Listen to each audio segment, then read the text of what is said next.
Welcome to Gurukul classes. तो जैसा कि अपन लास्ट क्लास में पढ़ रहे थे जैविक निस्तारण की जो विधि, जैविक अवशिष्टों के निस्तारण की जो विधियाँ थी उनकी अपन बातचीत कर रहे थे। तो अभी अपन ने कल नेक्स्ट जो लास्ट क्लास में पढ़ा था वो पढ़ा था कंपोस्टिंग। ठीक है, अभी लगभग जो अपनी मेथड्स थे वो क्या हो गए, कंप्लीट हो गए। फिर इसके बाद में छोटे मोटे 2-3 क्या बचते हैं, मेथड्स बचते हैं, वो देख लेते हैं अपन। तो कंपोस्टिंग अपना हो गया। कंपोस्टिंग से पहले अपन ने रेंडरिंग, एवाईवी या पाचन और इसकी जो शैवालों द्वारा उपचार है ये सब कर लिया था। अभी अपन नेक्स्ट करते हैं। इसमें नेक्स्ट अपने पास है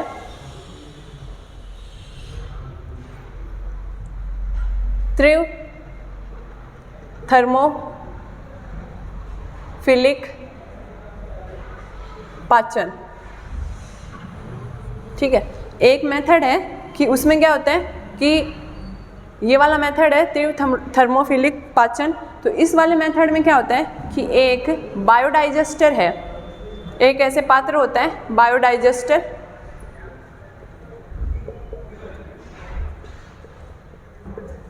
बायोडाइजेस्टर होता है। ठीक है, तो इसमें क्या मिला, इसमें ऑर्गेनिक वेस्ट डाल दिया जाता है, जो जैविक अवशिष्ट होता है वो डाल दिया जाता है। ऑर्गेनिक वेस्ट डाल दिया जाता है और उसके पश्चात क्या किया जाता है, यहाँ पे वायु का प्रवाह किया जाता है। वायु का प्रवाह किया जाता है। अब जो ये वाला मेथड है ये है तो किसके समान, कंपोस्टिंग है उसके समान ही है, लेकिन इसमें क्या किया जाता है कि जो कंडीशंस रखी जाती हैं, इसका जो सिद्धांत रहता है, इस वाले मेथड का सिद्धांत ये रहता है कि उच्च ताप पर जो क्रिया होती है वो क्या होती है, तीव्र गति से होती है। उच्च दाब पर जो भी क्रियाएं होती हैं वो नॉर्मल जिस स्पीड से चल रही है उससे तीव्र गति से क्या होंगी, क्रियाएं होंगी।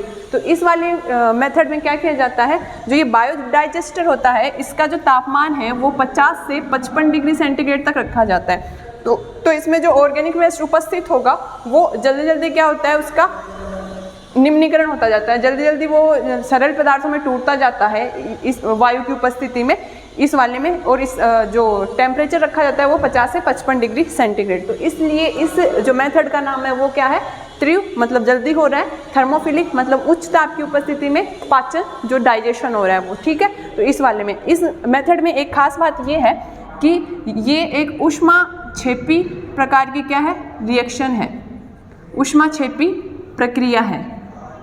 इस प्रक्रिया के दौरान क्या होता है कि यहाँ पे उच्च तापमान रखने से जो ऑर्गेनिक जो अपने वेस्ट हैं वो किस में बदल जाएंगे, सरल पदार्थ में। ठीक है, सरल पदार्थ में बनेंगे तो इससे क्या है, ऊष्मा का उत्सर्जन होगा। ऊष्मा क्या होगी, उत्सर्जन, ऊष्मा उत्सर्जन होगा। तो ऐसी प्रक्रिया जिसमें ऊष्मा का क्या होता है, उत्सर्जन होता है, उसको बोलेंगे अपन ऊष्माक्षेपी प्रक्रिया। ठीक है, तो ये अपना कंप्लीट क्या था, थर्मोफिलिक पाचन। अब इसमें एक इम्पोर्टेंट चीज़ है कि जो ऑर्गेनिक वेस्ट यहाँ उपस्थित थे उनसे क्या बना, यहाँ पे जो प्रोडक्ट बना, उत्पाद बना, वो होता है बायो फर्टिलाइज़र। बायो फर्टिलाइज़र या जैव उर्वरक, जैव उर्वरक बनता है। अब ये जो जैव उर्वरक है ये उच्च गुणवत्ता वाला होता है, उच्च गुणवत्ता वाला, गंधहीन तथा रोगाणुहीन होता है। और ये शुद्धता इसकी क्या रहती है, बहुत ज़्यादा रहती है। तो थर्मोफिलिक जो अपन पाचन ये पढ़ रहे थे, इसमें जो अपन लास्ट जो प्रोडक्ट मिलेगा अपन को जो है बायो फर्टिलाइज़र या जैव उर्वरक, इसका क्या होता है कि जितनी भी अपन मेथड पढ़ते हैं उसमें उतनी शुद्धता का अपन को क्या नहीं मिलेगा, जैव उर्वरक नहीं मिलेगा जितनी शुद्धता का किसमें मिलता है, थर्मोफिलिक पाचन में। इसमें क्या होता है कि उच्च गुणवत्ता, उच्च शुद्धता, रोगाणुहीन तथा गंधहीन, इस प्रकार का क्या मिलेगा अपन को, बायो फर्टिलाइज़र। ठीक है, ये वाला मेथड अपन ने देख लिया कि यहाँ पे क्या डाल देते हैं, ऑर्गेनिक वेस्ट डाल देते हैं जिसमें तापमान उच्च किया जाता है। क्यों किया जाता है, क्योंकि ये एक सिद्धांत होता है कि उच्च ताप पर जितनी भी क्रियाएं होती हैं वो क्या होती हैं, तीव्र गति से होती हैं। तो यहाँ पे अत्यधिक तीव्र गति से क्या होता जाएगा, पाचन होता जाएगा और जो टेम्परेचर रखा जाता है वो 50 से 55 डिग्री सेंटीग्रेड और ऊष्मा इसमें निकलती है, तो ये ऊष्मा 6p प्रकार की अभिक्रिया है। और जो प्रोडक्ट बनेगा या जैव वो है बायो फर्टिलाइज़र, जिसको उर्वरक के रूप में काम में लेते हैं, जो उच्च गुणवत्ता, उच्च शुद्धता, गंधहीन और रोगाणुहीन होता है। ठीक है, अभी अपन इसमें नेक्स्ट प्रोसेस देखते हैं कि नेक्स्ट कौन सी विधि हो सकती है।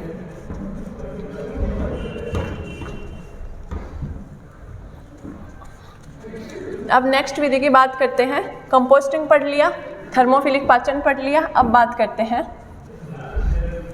अब नेक्स्ट किस तरीके से अपन जो वेस्ट प्रोडक्ट होता है, ऑर्गेनिक वेस्ट, उसका निस्तारण कर सकते हैं। तो नेक्स्ट अपन बात करते हैं इसमें कि थर्मोफिलिक पाचन की बात करते हैं। तो है स्थिर एंजाइम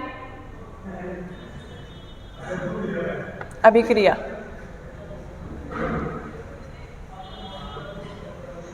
ठीक है, ये नेक्स्ट अपने पास जो प्रोसेस है वो क्या है, स्थिर एंजाइम अभिक्रिया। इसमें क्या होता है कि जनरली अपन ऐसे बोलते हैं कि ऑर्गेनिक वेस्ट है यहाँ पे अपना ऑर्गेनिक वेस्ट, तो उसको क्या किया जाता है, ऐसे खुले में क्या है, छोड़ दिया जाता है और उसका पाचन क्या होने लगता है, अपने आप होने लगता है। लेकिन कभी कभी क्या है कि कुछ ऐसी कंडीशंस हो जाती हैं जिसके कारण इसका जो निस्तारण या डिग्रेडेशन चल रहा है वो किसी न किसी प्रकार से क्या होता है, रुक जाता है। तो इस चीज़ से बचने के लिए क्या किए जाते हैं, उसमें एक्स्ट्रा एंजाइम ऐड कर दिए जाते हैं। एक्स्ट्रा ऊपर से क्या एंजाइम ऐड कर दिए जाते हैं, एक्स्ट्रा एंजाइम ऐड कर दिए जाते हैं इसमें ऊपर से। इस जो ऑर्गेनिक वेस्ट अपन को मिला उसमें एक्स्ट्रा एंजाइम क्या कर दिए गए, इसमें ऐड कर दिए गए। अब ये एक्स्ट्रा एंजाइम जब इसमें ऐड होंगे तो इसमें जो अभिक्रिया होंगी वो तीव्र होती जाएगी। जो अभिक्रिया होगी वो तीव्र गति से होती जाएगी इसमें एक्स्ट्रा एंजाइम ऐड करने से। और जो अपन निश्चित समय पे अपन को क्या मिल जाएगा, प्रोडक्ट मिल जाएगा। निश्चित समय पे क्या मिल जाएगा, प्रोडक्ट। कभी कभी क्या होता है कि ऑर्गेनिक वेस्ट डाल देते हैं तो वातावरण में कुछ ऐसी परिस्थितियाँ उत्पन्न हो जाती है जिससे इसका डिग्रेडेशन क्या है, वो अपने आप नहीं हो पाता। तो इसमें क्या है, एक्स्ट्रा एंजाइम डाले ऊपर से। एंजाइम डालने के बाद क्या हुआ, अभिक्रिया तीव्र हुई, अपन को प्रोडक्ट क्या हो गया, जल्दी से जल्दी मिल गया। अब एंजाइम डालने पर एंजाइम आता है यहाँ पे, तो एंजाइम रिएक्शन करता है, ऑक्सीडेशन कर सकता है, ऑक्सीडेशन की अभिक्रिया से या रिडक्शन या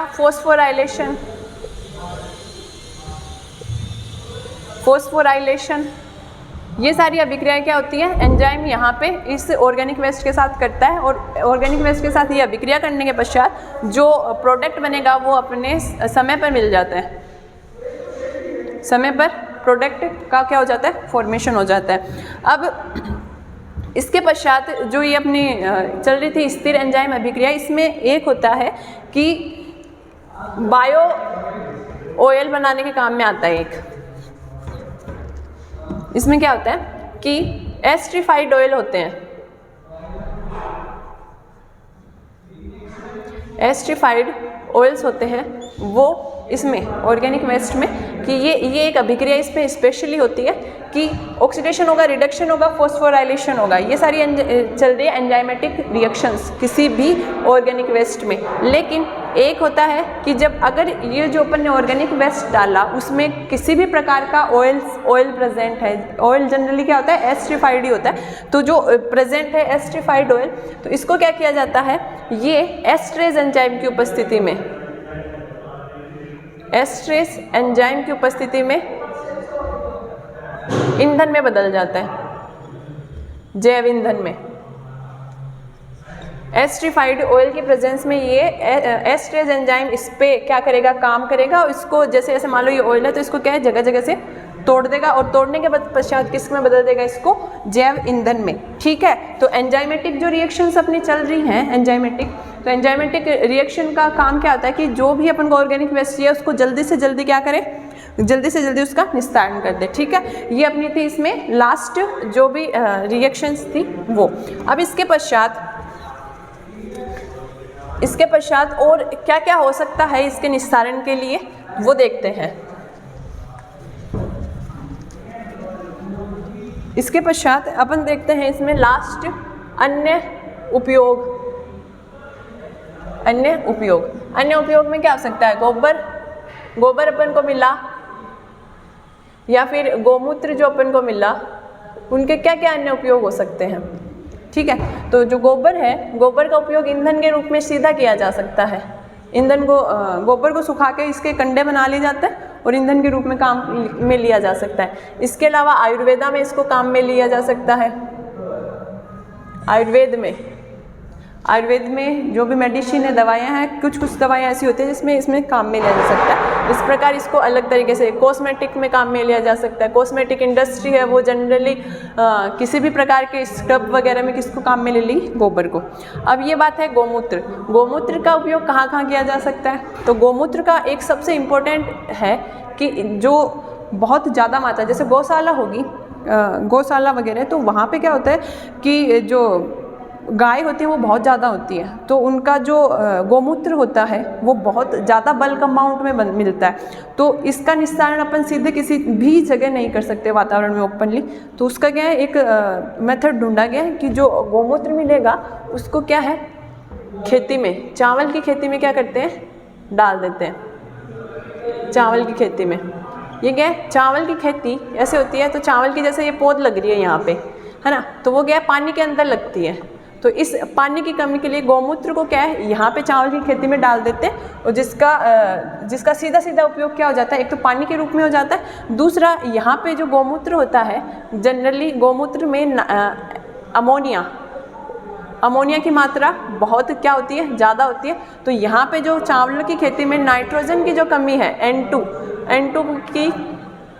N2 का क्या करता है, इसमें सप्लाई करता है, नाइट्रोजन कमी पूरी हो जाती है, क्योंकि ये यहाँ पे N2 की क्या कर देते हैं, सप्लाई कर देते हैं। इसके अलावा गोमूत्र है, गोमूत्र का उपयोग दवाइयों में भी लिया जाता है, बहुत सारे रोग उपचार में लिया जाता है। इसका तो सीधा सीधा क्या किया यूज किया जाता है, गोमूत्र और गोबर का। ठीक है, तो इस प्रकार से जो अपनी जैविक निस्तारण की जो भी विधियाँ चल रही थी, अपन ने कम्प्लीटली उसको पढ़ लिया है, और जितने भी इससे क्वेश्चन बन सकते थे उस तरीके से आपको पढ़ाया गया। अभी अपन नेक्स्ट बात करते हैं इसमें। ये तो हो गया अपना organic waste, complete organic waste पढ़ लिया, और ऑर्गेनिक वेस्ट के निस्तारण की विधियाँ भी पढ़ ली। ठीक है, अब अपन नेक्स्ट बात करते हैं यहाँ पे बायो मेडिकल वेस्ट की थोड़ी सी बात कर लेते हैं। इसके बायोमेडिकल वेस्ट वैसे आपके इन द सिलेबस नहीं है, लेकिन फिर भी अगर जैविक की बात कर रहे हैं, पशुपालन की बात कर रहे हैं, तो जो बायोमेडिकल वेस्ट है वो जनरली हो जाता है। कभी कभी पशु बीमार हो जाते हैं तो उनमें उनका मेडिसिनल जो उपचार किया जाता है, मेडिसिनल या फिर हॉस्पिटल में जो भी उपचार किया जाता है, तो उससे इस तरीके का क्या आगे कचरा बन जाता है। तो थोड़ा सा इसको पढ़ लेते हैं। बायोमेडिकल वेस्ट है, ठीक है। बायोमेडिकल वेस्ट क्या कहलाएंगे? ऐसे वेस्ट जो क्या कह रहे हैं, हॉस्पिटल से प्राप्त हो या फिर किसी भी चिकित्सकीय गतिविधि के दौरान जो हमें वेस्ट मिलेंगे वो क्या हो जाएंगे? Biomedical waste. तो सबसे पहली बात है, एक तो ये संक्रामक होते हैं। संक्रामक होंगे जिनसे बीमारियां फैलती हैं। संक्रामक चीज़ें होती है जो फैलती है किसी के छूने से या फिर सांस के द्वारा जो क्या है फैलेंगी। तो ये एक तरीके क्या होते हैं, संक्रामक वेस्ट हो गए या संक्रामक अवशिष्ट हो गए। फर्स्ट चीज़ तो ये हो गई। अब सेकंड चीज़ की अपन बात करते हैं संक्रामक के बाद में, कि जो बायोमेडिकल वेस्ट है उनका निस्तारण किस तरीके से किया जा सकता है। तो सबसे पहले सबसे पुराना है भस्मीकरण। भस्मीकरण का मतलब है कि सीधे किसी भी प्रकार का जो बायोमेडिकल वेस्ट है उसको क्या करो, जला दो। जलाने के बाद में क्या हो जाता है, उसकी राख बन जाती है। वो किसी प्रकार की संक्रामक उसमें अवस्था नहीं रहती है, सब कुछ जल के क्या हो जाता है, राख हो जाता है। तो सबसे पहली प्रक्रिया क्या होगी, भस्मीकरण। सेकेंड अपन बात करते हैं, पहला तो क्या हो गया भस्मीकरण। सेकेंड अपन बात करते हैं कि रसायन से उपचार कर सकते हैं, रसायन उपचार दे सकते हैं। रसायन उपचार जो ये वाला मेथड है वो द्रव जो अवशिष्ट मिलेंगे उनके लिए उपयोग में लिया जाता है। ऐसे मान लो कि जैसे कोई द्रव अवशिष्ट मिला, जैसे मान लो ब्लड ही मिल गया, ब्लड है और किसी को बीमारी हो रही है और उसका क्या हो गया, ब्लड कहीं गिर गया, कहीं से इकट्ठा किया, या मान लो उनका ब्लड क्या ले गया, सैंपल ले लिया, या जो उनका यूरिन का है वो सैंपल ले लिया, अब वो है तो संक्रामक, अब उसको फेंक तो नहीं सकते ना कहीं पे हर कहीं, क्योंकि वो बीमारी का कारण बन सकता है। तो उसका क्या किया जाता है, रसायन से क्या किया जाता है, उपचार। अब इसमें क्या किया जाता है कि कुछ रसायन, जैसे मान लो कि ये है वो द्रव अवशिष्ट, उसमें क्या है, रसायन मिला दिए जाते हैं, ठीक है।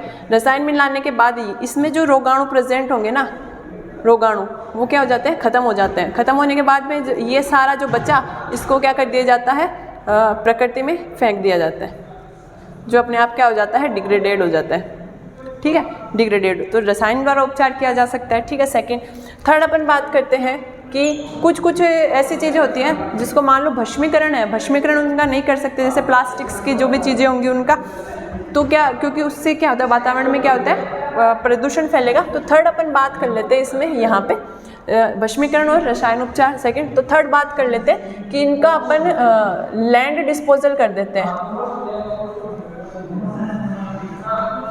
Land disposal. लैंड डिस्पोजल में क्या होता है कि उसको ज़मीन में दबा दिया जाता है, जो भी बायोमेडिकल वेस्ट है जिसको जला नहीं सकते या रसायन जो लिक्विड नहीं है उसको क्या किया है, ज़मीन में दबा दिया जाता है, ठीक है। सिंपल सा था ये। अभी अपन इसमें लास्ट पढ़ते हैं कि लास्ट क्या हो सकता है। लास्ट फोर्थ मेथड है बायोमेडिकल वेस्ट के लिए, अक्रियकरण कर देते हैं इनका। बायोमेडिकल वेस्ट है, इसका इनर्टलाइजेशन कर देते हैं, अक्रियकरण। अब इसमें क्या होता है कि वाटर, ठीक है, उसके साथ चूना लिया जाता है, और चूने के साथ ले जाती है सीमेंट। इसका क्या बना दिया जाता है, एक प्रकार का मिश्रण बना दिया जाता है। मिश्रण कौन सा, सममांगी टाइप का मिश्रण बनाया जाएगा, सममांगी मिश्रण। ऐसा मिश्रण जिसका जो संगठन है वो सभी दिशाओं में क्या रहता है, समान रहता है, सममांगी मिश्रण। सममांगी मिश्रण के बाद जो ये मिश्रण बना, इसमें जो भी अपने ऑर्गेनिक वेस्ट है, ऑर्गेनिक वेस्ट मिला, वो क्या है, इसमें जोड़ दिया जाता है। अब इन दोनों को मिला के इसको कंक्रीट बना दिया जाता है, कंक्रीट में बदल दिया जाता है। और ये कंक्रीट है, ये सड़क वगैरह बनाने में या किसी भी और काम में, जैसे बिल्डिंग्स वगैरह बनाने में काम में ली जाती है। अब क्या होता है कि जैसे अपन ऑर्गेनिक वेस्ट है, अगर इस ऑर्गेनिक वेस्ट में अपन क्या मिला देंगे, वाटर या फिर लाइम या फिर सीमेंट मिला देते हैं, तो उसके पश्चात क्या होता है कि जो ऑर्गेनिक वेस्ट मिलाया है वो क्या हो जाता है, इनर्ट हो जाता है, अक्रिय हो जाता है। अक्रिय होने के बाद ये संक्रामक नहीं रहता है, ये वाला जो बायोमेडिकल वेस्ट है ये संक्रामक नहीं रहता है, और उससे क्या होता है, इन सबको मिला के कंक्रीट का निर्माण कर दिया जाता है। और जो कंक्रीट है आगे फर्दर किस में काम में ले लिया जाता है, फर्दर किसी भी यूज़ में, जैसे सड़क बनाने में ले लिया काम में, या फिर कोई बिल्डिंग्स वगैरह बनाने में इसमें काम में ले लिया, ठीक है। तो इस तरीके से जो अपना टॉपिक था जैविक निस्तारण की विधियाँ, वो कंप्लीट होता है। Thank you.